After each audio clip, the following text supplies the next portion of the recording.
আজকে আমাদের রয়েছে আমার আগমনী প্রজেক্টের শ্যুট। তো শুরুটা ভেবেছিলাম খুব ভালোভাবে হবে, বাট যদি পুরো বাইরে আমাদের প্রজেক্টটা যেরকম সেটা আউটডোর শ্যুট করতে হবে। তো বৃষ্টি খুবই বাজেভাবে বৃষ্টি হচ্ছে, মানে বৃষ্টি হলে কোনোভাবেই বাইরে শ্যুট করতে পারবো না। তো ইনডোরে করতে হবে কিনা, মানে ইনডোরে কি করব, কোনো রকম প্ল্যান নেই, কিচ্ছু নেই, জানি না, দেখা যাক কি হয়। আজকে পুরো ব্লগ বলো বা বিটিএস বলতে পারো, সেটা আজকে আমি শেয়ার করছি। শ্যুটটা তোমরা দেখো আমরা কতটা স্ট্রাগল করে আজকে শ্যুটটা করছি। মেকআপটা ঝটপট সেরে নিয়ে শ্যুটের উদ্দেশ্যে রওনা দিলাম। ভেরি গুড, এটাই হচ্ছে ঠিকঠাক অ্যানসার। ঠিক আছে, তো আমরা শুরু করি। চকটা কোথায়? প্রাকৃতিক দুর্যোগকে মাথায় নিয়ে বড় মার নাম নিয়ে বেরিয়ে পড়লাম শ্যুটের উদ্দেশ্যে। বাট প্রকৃতির অবস্থা প্রচণ্ড খারাপ ছিল, দেখতেই পাচ্ছ পুরো আকাশ কালো করেছিল আর প্রচণ্ড হাওয়া দিচ্ছিল। আমাদের নিয়ে কোনো টেনশন ছিল না, আমরা ভিজলেও কোনো সমস্যা ছিল না, কিন্তু আমাদের শ্যুটের সাথে জড়িত থাকা প্রচুর বাচ্চারা ছিল, তাদের যেন কোনো রকম তারা ভিজে তাদের অসুবিধা না হয়।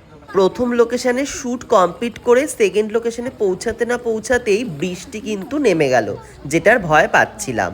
প্রায় 14 জন বাচ্চাকে নিয়ে কিন্তু এটাই যেটা টেনশন হচ্ছিল তারা যাতে না ভেজে, কিন্তু বিশ্বাস করবে না তোমরা, ঠিক 5 মিনিট পরেই কিন্তু আমাদের বৃষ্টিটা থেমে গেল। আবার আমরা শ্যুট শুরু করলাম। প্রাকৃতিক দুর্যোগেও আমরা করছি, আমরা চ্যালেঞ্জ নিচ্ছে যে করবো মানে করবোই, যা কিছু হয়ে যাক।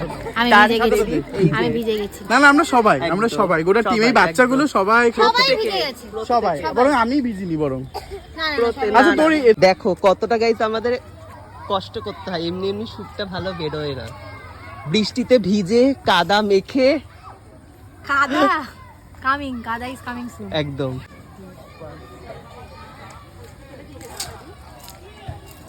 ওর দিকে তাকাবে, ওর দিকে তাকা। সবাই ওর দিকে তাকাবে না। I hate mosquitoes.